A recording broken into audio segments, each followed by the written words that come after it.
घर बनाना इजी है, लेकिन तो उसका खर्चा कैसे आप कम से कम कर सकते हो। जो हमारे विंडो डोर फ्रेम्स होते हैं, इनमें हम एमएस का यूज करते हैं। आयरन जो आता है एमएस का होता है, वुडन का होता है। एमएस और आयरन जब आप यूज करते हो तो खर्चा बहुत ज्यादा बढ़ जाता है, क्योंकि लोहे का रेट 100 से ऊपर है, 110 105 ऐसे रेट पर केजी के हिसाब से आपको फ्रेम मिलेगा।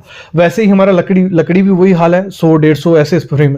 आप जाइए यूपीवीसी एल्यूमिनियम की तरफ, अगर यूपीवीसी और एल्यूमिनियम के आप फ्रेम यूज करते हो, मेरे ख्याल में जो विंडोज है आपको एल्यूमिनियम के साथ या यूपीवीसी के साथ जाओ, बहुत अच्छी भी दिखती हैं, एडवांटेजेस भी काफी ज्यादा अच्छी हैं। जो वुडन के आप लगाओगे, बीच में एमएस फ्रेम लगा रहे हो, बहुत खर्चा, इसमें बहुत ज्यादा खर्चा, मैं बोलता हूं डबल खर्चा पड़ता है अगर आप एल्यूमिनियम और यूपीवीसी का यूज करते हो। तो इसके साथ जाओ, जो फ्रेम हो गया आपके डोर के, तो वुडन के साथ मत जाओ, वुडन के थोड़े कॉस्टली पड़ते हैं। आप एमएस जाओ, जहां आप यूज कर लो, कंक्रीट के भी बने आते हैं, लेकिन उसमें आपको ग्रेड यूज कर देख लेना कि ग्रेड कौन सा यूज किया एमएस, जो आप कंक्रीट के यूज करने जा रहे हो, तो आप उसमें एमएस के साथ जा सकते हो, वो थोड़ा सस्ता पड़ता है वुडन से। ठीक है, ये चीज भी आपको ध्यान देना देना।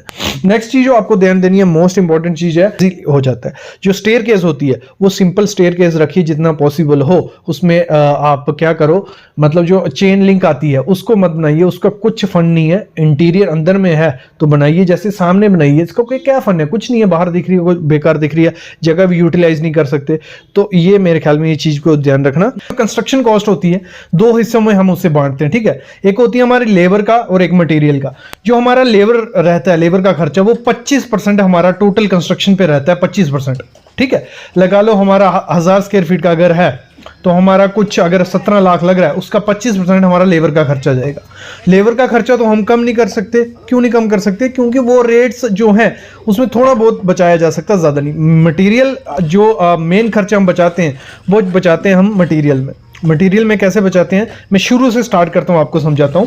प्लॉट है, लगा लो 1000 स्क्वायर फीट का प्लॉट, तो जो आपको कंस्ट्रक्शन करवानी है, जब आपको इस हिसाब से करवानी है कि जो 1000 स्क्वायर फीट है, आप ड्यूप्लेक्स के साथ मोस्टली जाइए। ड्यूप्लेक्स के साथ क्यों मैं बोल रहा हूं, 1000 स्क्वायर फीट एरिया है, 600 स्क्वायर फीट पे आप घर बनाओ, ड्यूप्लेक्स बना लो। जैसे हम सोच रहे थे कि ग्राउंड फ्लोर पे ही घर बनाएंगे, ऊपर हम कुछ नहीं बनाने वाले। अगर हम ग्राउंड फ्लोर पे ही घर बनाते हैं, जो हमारा फाउंडेशन का खर्चा होता है, फुटिंग, प्लिंथ बीम, उसमें खर्चा बहुत ज्यादा जाता है हमारा। वो खर्चा हमारा बच जाएगा कैसे? जैसे हमने 600 स्क्वायर फीट पे घर बनाया, जो नीचे हमने कमरे बनाने वाले थे वो ऊपर बना रहे। एक तो हमारा घर उसमें एलिवेशन अच्छी दिखेगी, ड्यूप्लेक्स अच्छा दिखेगा। दूसरा, हमारा फाउंडेशन का खर्चा बच गया ऊपर, क्योंकि हमें फाउंडेशन देनी नहीं है, जो कॉलम जा रहा है उसी भी हम घर बना रहे हैं। तो ये बहुत इंपॉर्टेंट चीज है। मैं क्या बोल रहा हूं, समझ रहे हो ना आपको फाउंडेशन का खर्चा कम करना है, तो अगर जो आप ग्राउंड फ्लोर बना रहे थे सिंपल, तो आप ड्यूप्लेक्स के साथ चले जाओ। ड्यूप्लेक्स में थोड़ा खर्चा आपका मैनेजेबल हो जाता है और आपका घर अच्छा भी दिखेगा, क्योंकि आगे लॉन वगैरह बना लो। ये बहुत इंपॉर्टेंट पॉइंट था, इसको जरूर अपनाना। हम एक प्लॉट लेते हैं, कोई भी एक प्लॉट, ये बेसिक पॉइंट है, सबको पता होता है। अगर प्लॉट हमारा सिंपल है, स्क्वायर शेप का है, रेक्टेंगल शेप का है, तो हमारा जो खर्चा होता है थोड़ा कम हो जाता है, क्योंकि हमें जो शेप्स देनी है वो अच्छे प्रॉपर से दे सकते हैं और एक अच्छा घर बन जाता है सिंपल प्रोसीजर के साथ।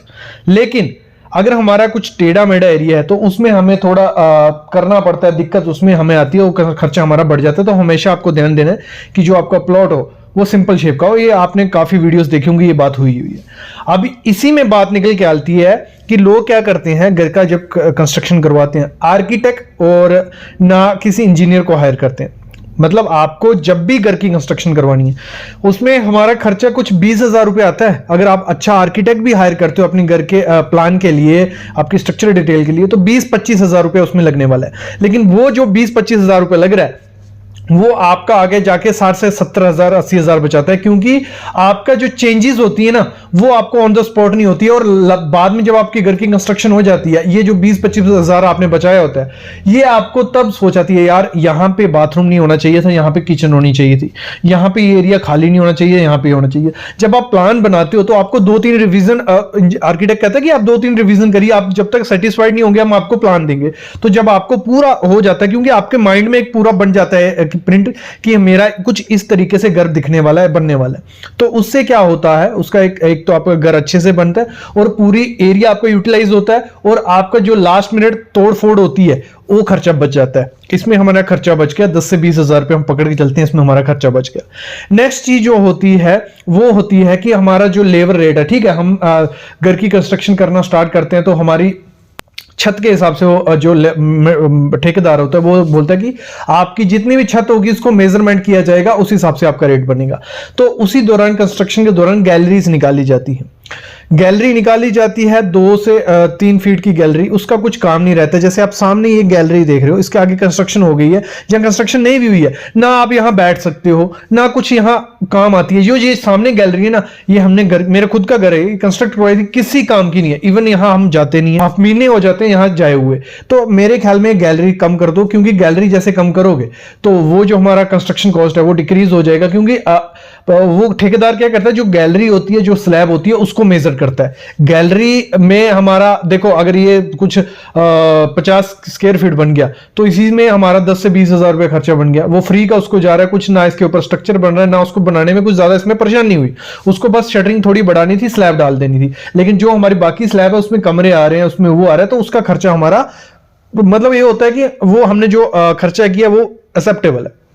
नेक्स्ट चीज होती है, जो दीवारें होती हैं उसकी थिकनेस भी मैटर करती है। अगर जो बाहर की दीवारें, आप 9 इंच की दीवारें रखो, बाहर की हमें मोस्टली 9 इंच की दीवारें रखनी होती है। हम फ्रेम स्ट्रक्चर बना रहे हैं, कोई लोड बेरिंग स्ट्रक्चर नहीं है कि दीवारों पे है। जहां फ्रेम स्ट्रक्चर होता है, हमारा कॉलम बीम है जो लोड डिस्ट्रीब्यूट करेगा, दीवारों का इतना काम वहां नहीं होता है। तो वहां पे बाहर की 9 इंच की दीवारें दो, अंदर की आप 4, 5, 6 इंच की आप दीवार दे दो, कोई दिक्कत उसमें नहीं है। क्योंकि हमें पार्टीशन करनी है, सिर्फ उसमें लोड डिस्ट्रीब्यूट के लिए हम दीवारों को यूज नहीं कर रहे हैं। तो जब हम पार्टीशन कर रहे हैं तो हम अगर उधर जहां जरूरत नहीं है 9 इंच दीवार की, तो वहां हमें 6 इंच दीवार देनी होगी। ठीक है ना, वो अच्छी चीज है।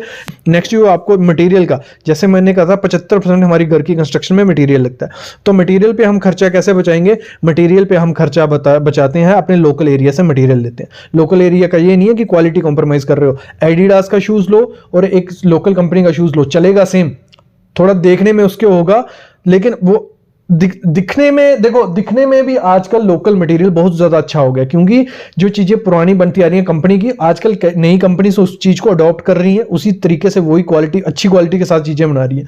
तो आपको लोकल एरिया में मटेरियल का पूरा पता करना है, फिर उसको लेना है। ये नहीं मैं बोल रहा कि जो ACC सीमेंट है उसकी जगह BCC सीमेंट ले लो, कोई जिसका कोई अता पता नहीं है। लेकिन जो कुछ कंपनी अच्छी है, लोकल अच्छा ब्रांड बना रही है, धीरे धीरे इंक्रीज कर रही हैं। क्योंकि जो बड़ी कंपनीज हैं मटेरियल तो वही यूज कर रही हैं, क्वालिटी वही यूज कर रही हैं।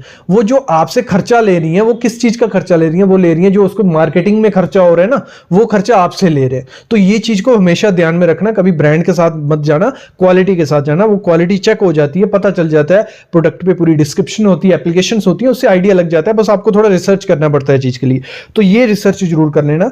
और आपकी जो फ्लोरिंग है वहां टाइल यूज करिए, मार्बल के साथ मेरे ख्याल में नहीं जाओ, टाइल के साथ यूज जाओ। आजकल PVC शीट्स आ रही हैं, PVC शीट्स यूज करो।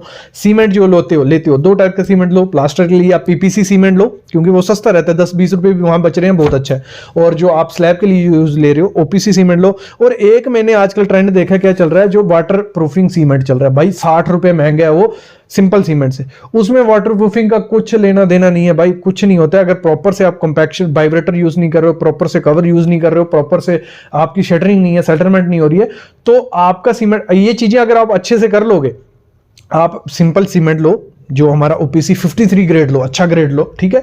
410 रुपए का 400 रुपए का बैग मिल रहा है, वो अच्छे से कर लो। उसके ऊपर वाटर प्रूफिंग करवा लो यार, कुछ अच्छी सी। वो जो 60 रुपए आपने सीमेंट पे खर्चा किया था ना, वो आपको 10 से 20 रुपए पर स्क्वायर फीट के हिसाब से वाटर प्रूफिंग करके देगा, अच्छी सी और अच्छी भी दिखेगी। ये चीज भी बहुत इंपॉर्टेंट चीज थी, इसको भी ध्यान में रख के ही करना। इंपॉर्टेंट चीज है, जब घर की कंस्ट्रक्शन करवा रहे हो, आपने ठेकेदार हायर कर लिया, पहले तो रेट पता कर लो, हर जगह रेट पता कर लो कि ये क्या रेट ले रहा है, ये क्या रेट ले रहा है, इसकी क्वालिटी कैसी है इस रेट में। कुछ ठेकेदार होते हैं कम रेट में काम शुरू कर देंगे लेकिन क्वालिटी नहीं होगी। ऐसा ठेकेदार ढूंढना है, उसके पहले काम देखने, 4-5 काम देख लो उसने किस रेट में किए हैं और क्या क्वालिटी उसने दी है। जैसे हम चूज करेंगे, कर लिए चूज, उसके बाद एग्रीमेंट कर लो।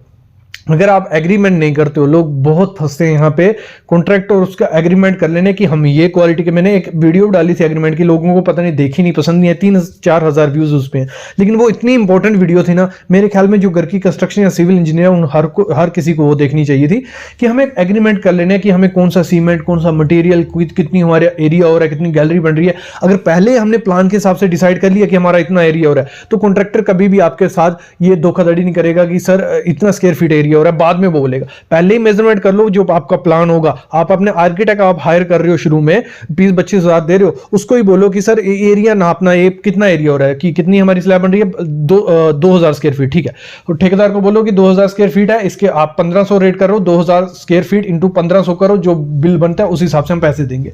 लेकिन होता क्या है, पहले रेट फिक्स हो जाता है, 1500 स्क्वायर फीट हम रेट दे रहे हैं, और एरिया नहीं नापा जाता, एरिया लास्ट में नापते हैं। एरिया वो लास्ट में गैलरी निकाल रहे हैं, कोई कुछ ऐसे काउंट कर रहा है, तो वो वहां पे आपको फंसा देगा। आपने भले उससे रेट किया 1300, 1400, 1500, लेकिन वो 1600, 1700 स्क्वायर फीट के हिसाब से रेट बना देगा, आपको पता नहीं चलेगा। ये बहुत टैक्टिक्स होती हैं जो पुराने ठेकेदार होते हैं, इसमें फंसाते हैं। तो पहले ही एग्रीमेंट करो, पहले ही एरिया नाप लो, सब चीज कर लो कि आपको फाइनल हो गया 20 लाख रुपया हमारा इस घर की कंस्ट्रक्शन में लगने वाला है विद मटेरियल, ये मटेरियल यूज होने वाला है, तो वहां पे आपका खर्चा बच जाता है। ये बहुत चीज इंपॉर्टेंट चीज होती है, ठीक है। और जो डोर आप यूज करने जा रहे हो, आप बाथरूम वगैरह के लिए यूपीवीसी के डोर यूज करो। आप जो लकड़ी के फ्रेम बड़े बड़े डोर्स बनते हैं ना, मेन डोर, वो मत बनाओ यार, फ्लश डोर यूज करो। आजकल मार्केट से अच्छी कंपनी के ग्रीन प्लाई के 4-5 हजार रुपए के डोर बनाए जाते हैं। तो ऐसे अगर खुद का एक घर फ्लश डोर बनाने जाओगे या लकड़ी के डोर बनाने जाओगे, 10-10, 12-12 हजार लग जाता है। तो ये चीज पे भी ध्यान देना होता है। और मोस्ट इंपॉर्टेंट चीज जो खर्चा हमारा बचता है, वो बचता है हमारा सेप्टिक टैंक। जो हम सेप्टिक टैंक यूज करते हैं, उसकी इतनी, मेरे जो नॉर्थ का एरिया ना, यहाँ सेप्टिक टैंक इस हिसाब से बनाए जाते हैं जैसे वो ताजमहल बना रहे होते हैं ना, उसमें इतना खर्चा करते हैं। बाहर में ब्रिक वर्क होता है, पीछे में आरसीसी, बीच में स्टील यूज किया गया है, नीचे राफ्ट फाउंडेशन की जा रही है। मतलब उसमें सोने के लिए ऐसे ऐसे कंस्ट्रक्शन, उसमें जो मैं अगर बताऊं आपको, जो सेफ्टी टैंक बनाना यहाँ उपलब्ध भी नहीं है। प्री कास्ट सेफ्टी टैंक आते हैं, मतलब सर्कुलर आते हैं, स्केयर आते हैं, तो उनको यूज करो यार। आपकी अगर जो फैमिली है, आजकल लोग जॉइंट फैमिली में तो है नहीं, सिंगल फैमिली है, ज्यादा से ज्यादा 6 या 7 आदमी होंगे, तो जो छोटा अगर आप यूज करते हो, तो वो भी आपके घर में अच्छे से परफॉर्म करेगा। तो जो खर्चा आप लाखों लगा रहे हो ये बनाने में, सेप्टिक टैंक, आरसीसी का, ब्रिक वर्क का, तो प्री कास्ट उसके लिए यूज करो। अगर प्री कास्ट यूज नहीं करना है तो सिंपल जितना खर्चा आप सेप्टिक टैंक में बचा सकते हो उतना बचाइए, क्योंकि इसमें खर्चा बहुत ज्यादा चला जाता है। ये चीज। बाकी जो एलिवेशन, जब आप आर्किटेक्ट के पास जा रहे हो, जो घर की कंस्ट्रक्शन कर रहे हो, एलिवेशन में इतना खर्चा मत करो। जो ऑफसेट्स निकलते हैं बाहर, मतलब कहीं पे स्केयर बनाया हुआ है, कहीं पे बीम दिए हुए हैं, ऐसा जरूरत नहीं है ना। आप ड्यूप्लेक्स बना रहे हो, जो जिस हिसाब से आपके रूम जा रहे हैं उसी हिसाब से आप उसकी शेप दोगे जब, ठीक है, तो आपका घर ऐसे ही सुंदर दिखेगा। क्योंकि बाहर से दिखाना कुछ नहीं है, इंटीरियर पे उतना खर्चा जो बाहर आप करने के जा रहे हो, इंटीरियर पे खर्चा करो। क्योंकि एलिवेशन में एक तो प्लास्टर वाला काफी खर्चा लेता है। जो आपने शेप दी होगी ना, वो बोलेगा इसको मैं डबल स्क्वायर फीट में लूंगा, भाई इसमें प्लास्टर में मेरे को धार बनाने में टाइम लग रहा है। प्लास्टर वाला ज्यादा खर्चा लेगा, लेबर का खर्चा बहुत जाता है, शटरिंग, उसके लिए कभी कभी आपको स्टील के फ्रेम बनाने पड़ते हैं, तो वो खर्चा बहुत ज्यादा जाता है। क्योंकि अगर आप खर्चा डिक्रीज करने का सोच रहे हो तो इसके साथ मत जाओ, एलिवेशन के साथ। जिनको खर्चे की कोई पड़े नहीं है तो वो एलिवेशन बनाओ, दूसरों को देख के मत चलो, अपना देखो, अच्छा रहेगा। पैरामिड जो रहती है आपकी, पैरामिड आप सिंपल बनाइए। मेरे ख्याल में पैरामिड के पिलर दीजिए, बीच में जो एमएस की पाइप्स आती हैं वो डालिए, या कुछ ऐसा सिंपल फ्रेम बनाइए जो इजी हो जाता है।